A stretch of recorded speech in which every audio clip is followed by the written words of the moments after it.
Coach, if you give us an opening statement, and then we'll open it up for questions. Well, I was real proud of our team, how we competed. We felt like it was a great matchup with the two-time defending conference champs and the team Charleston Southern over the last 5 years. And nobody's won more games in the Big South Conference than Charleston Southern. So we expected a good football game. We expected it to be hard-fought, and that's certainly what it was.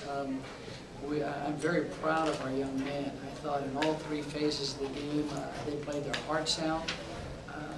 We just made too many mistakes.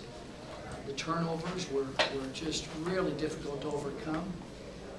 At the same point in time, I certainly give Liberty credit for their performance. Mike Brown's an outstanding player. They have good people in all three phases of the game, including Matt kicking for them. We played a very good football team, and like I said, we just played them and also had to compete against ourselves a little bit today. Jay, how much did you feel like things changed on the fumble, the 2-yard line? Well, I felt like, you know, obviously we felt like at the worst case scenario we have the field goal and we have a 1-point lead. And there's a momentum factor, there's no question about it. At the same point in time, too, I also felt like we had 98 yards to our back. So worst case scenario, you know, when you get into games like this, you know that they're going to make some mistakes, we're going to force them.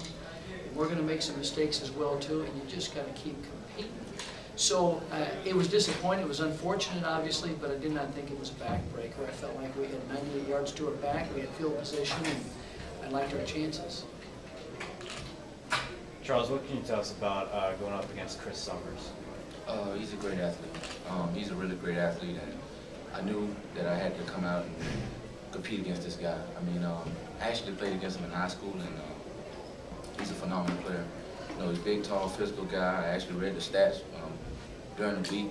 So he was like #1 in every category, so I knew I really had to bring it. But I really appreciate the defensive line and the linebackers and the whole defense coming together. You know, Coach Smith does a great job with the game plan, and he puts us in position to make plays, and just fortunately I was in the right position to make the play. How important is it against a guy like that to just play the ball and not get into, especially when you get the height differential between you two? It's hard. You know, you basically have to read your keys. You know, from a cornerback standpoint, you know, first guy you should read, as Coach Wilson always tells us, from the offensive lineman to the receiver, and then play the ball. And you know, it just comes from a lot of hard work. And you know, our defense work hard, and we all work hard, and we just try to go out there and get over to win the turnover battle. And unfortunately, you know, we didn't win it today, but we came out, we competed hard, and you know, I love all those guys. And you know, Chris Summers once again is a great athlete. Mike Brown's a great athlete. You got to give Liberty credit. They have a good offense. So we just wanted to come out and compete.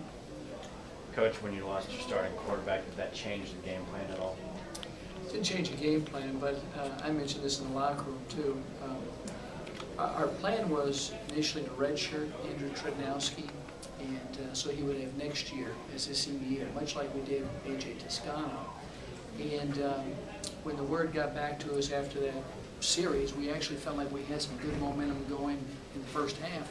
I think we crossed midfield with A.J. there, and then the rest of the series did not go well. We had to make a decision whether to pull the red shirt off of Andrew or not. Now, talking to our medical people, we're praying that the outcome is going to be more positive than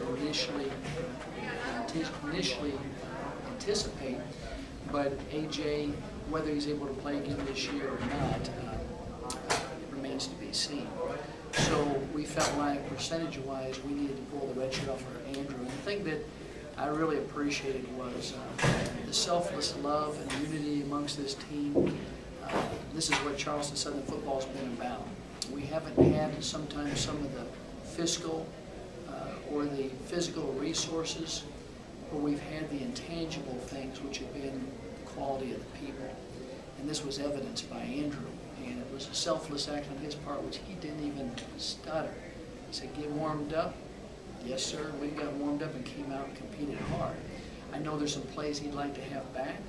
He doesn't nearly and did not nearly have the reps in practice over the last couple months as AJ has, but I thought as far as heart, it was an inspiring performance by Andrew. The touchdown pass to Summers at the end of the game, is that just gamesmanship at that point? Well- You call the timeout and respond in that way? Well, I think that, you know, I can only account for myself. I can't address, I only coach one team, I can't address the other. I can only explain the circumstances I saw it. I wanted our guys to compete to the very end, which I'm proud that they did. I think the kickoff return is indicative of that. We knew that the game was, for all practical purposes, decided. But all I explained to Danny was, as we talked after the game, that we've had a good relationship for the years we've known each other, is when they did not go victory and kept playing football, I had to keep training my team to train football and play football as well too. And so our decision basically was we had to keep competing because they would keep competing. So I anticipated that they were going to go for it on 4th down. But if I let the clock run out while they're running the football, I don't think it says the right statement to your team about compete in life. It's a life lesson to the very end. So I made the decision to call the timeout, thinking they'd either go for it on 4th down and get it and then wouldn't use the last timeout and run out, or we'd stop them and we'd have something to build upon for the next week, and we'd get maybe 1 or 2 shots at a pass down the field. So there was certainly nothing from our standpoint personal. It was just a reflection of playing the game out as it was dictated to us. So that's, anyway, I didn't see him coming out towards the field to shake hands. I had no clue about that at all. I was looking at the marker to see if it was 1st down or not, because if it was 1st down, we were just going to let the clock go on. So the 4th down decision was, like I said, I wouldn't change it because you can't tell your guys to compete to the very end on the football field and compete in life to the very end if you don't do that. One last question. Oh. Thank you, Coach. Thanks, guys. Good?